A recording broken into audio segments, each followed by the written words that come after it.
This video is sponsored by Sakura and Tokyo Treat. More about them later on. Look at me. Take a good hard look at my face. This is the face of a broken man. So I've talked about mount farming and extreme trials on this channel before. Previously I mentioned how frustrating it was to have to rely on PF to clear any content at a respectable rate. And not only that, how mind-numbing it was to have to get 99 clears in order to just get a pity roll. That is 99 clears for 99 totems to buy a mount. But after buckling up and making my very own static and getting every single mount through either whistle drops or totems, I did it. I finally got the weirdest looking and most random mega mount on content. And honestly, once is enough. Don't get me wrong, having a static made this so much more tolerable. And every fight dropping 2 totems as requested prevented my sanity from dropping like an overworked pal. But having a static doesn't make you immune from IRL scheduling issues. And we had more than a few mounts getting picked up by reps who filled in for us. Now in regards to reps rolling on mounts, yes, people subbing in deserve to roll on the mounts because they are helping too. No problems with that on its face. It's only when it happens on my face where it gets a little dicey. It just completely invalidates the whole point of having a static group meant to limit the number of people you were rolling against. At a certain point I just decided to scrap nights altogether if we didn't have enough people, because either we were still going to have to play catch up on getting people totems, or we were rolling against somebody else for whistles, and it just made it take longer anyway. And yeah, that's right. We bought some of the whistles with totems instead of grinding the whistles out themselves. I know there are some of you who really want to make that point. You cleared the fight 348 times before getting your mount, but you got it first. Congrats. You're better than us. We chose not to suffer unnecessarily, and thus solidified our subhuman position on the gamer hierarchy. You may join the winner's circle with the other masochists who brag about how little sleep they got, or make a competition over when the last time they've eaten was. But putting off eating wouldn't even be a thought in your mind if you had some delicious Japanese snacks from one of our sponsors, Tokyo Treat and Sakura. Sakura's the word this month, as both boxes are bringing you the best springtime Japanese snacks. Tokyo Treat is the monthly pop culture box that features limited edition snacks. Snacks like this Sakura shortbread cookie.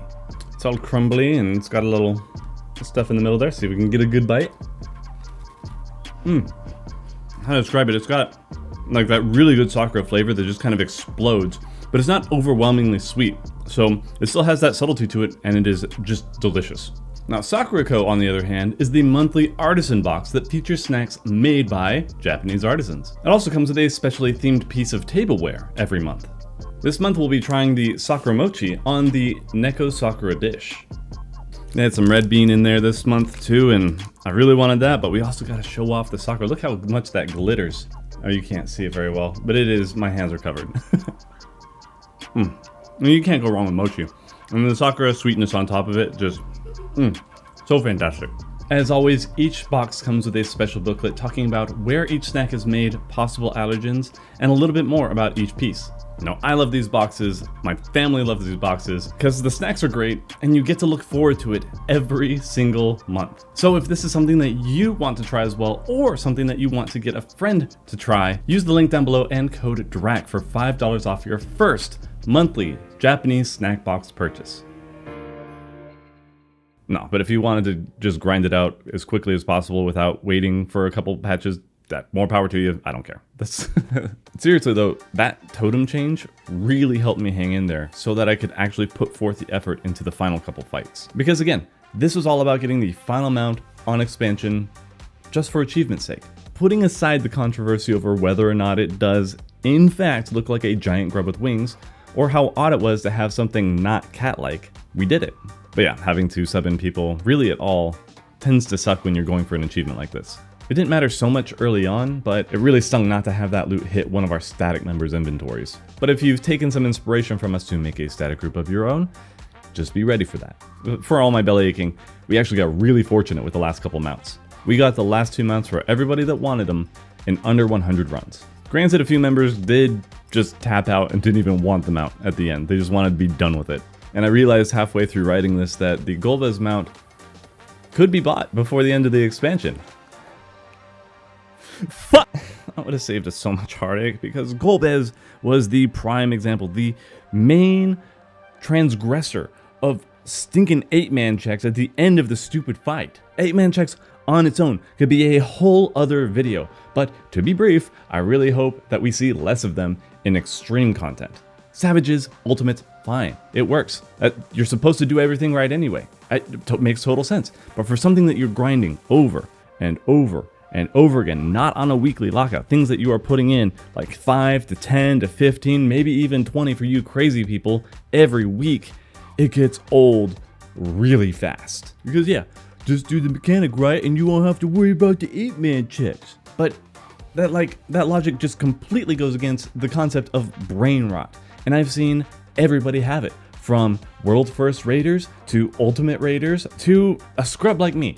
It just happens. It's gonna happen, and it sucks so much. And you just start to spiral after 1 or 2 wipes, and then the whole night's ruined. And anyway, I would just prefer for extreme fights to be a little bit more mechanically interesting than worry about having to execute everything super perfectly. Like Zeromus, for example, was fantastic. It was probably in the top 3 easiest extreme that we've had this expansion, but it had enough variation where it kept my brain engaged while not being so complex that it started melting out of my ears, especially after 10 to 15 runs every week. 10 to 15 runs every week. Can you tell my fortitude just isn't up there with the rest of you? So my verdict, was mount farming in Endwalker bad? Objectively, no. It's easier than it's ever been before, especially if you find a static group to do it with. The drop rate actually felt kind of better than other expansions, though that's just RNG, but that was even before they were buffed. That, along with making, 6 out of the 7 mounts buyable before the end of expansion if you didn't want the magic whistle to fall into your inventory itself. Overall, I think this is a huge win for anybody who wants to go after and collect those shiny creatures. Yeah, the final mount was kind of a miss, in my opinion. Even if you like it, it was definitely not on theme. But let's be honest, it's more about the status of having the mount than the mount itself. Though a Mega Lynx or Coral Regina would have been a much better option. Put Bahamut as a reward for maxing out all the jobs or something. I just hope they stay on theme next time. But speaking of next time, that brings up the next question. Will there be a next time for me? Honestly, I don't think so. Not on content anyway. I just don't like doing the same fights so frequently. It's entirely a personal gripe for me, so I don't think Square or anybody else owes me anything. It's just my problem and I'm gonna deal with it. I don't want any more changes, and I don't think it needs to be any easier. The combat in Final Fantasy XIV just isn't enough to keep me engaged, which is why you'll often see me jumping from job to job during raids, and also why I switched to healer for most of the mount farms. Barbaricha was a really fun fight to heal. That was probably my favorite fight of all these, because I know somebody's gonna ask, Barbaricha was the best. But most of the fun I have in raids is for puzzling out the mechanics. It's not really to beat my chest and say I'm better than people, it's just more fun that way. It's rewarding. Once we get to re-clearing a fight, however, the fun drops precipitously. But I at least just wanted to see this whole endeavor through to the end before giving a verdict on it. And I did, and I'm happy about that. So if you like collecting a rainbow assortment of creatures, don't mind replaying the same content 15 to 100 to 300 times, and you have a decent group to consistently play with, now is the best time to get into mount farming. I'll be rooting for you from the sidelines, or whenever they start increasing the drop rates again, because no. So that's it. Let me know what you think in the comments. Leave a like or a dislike or whatever. Algorithm's happy either way. Have a great rest of your day, night, wherever you are. God bless you all, and I'll see you in the next one.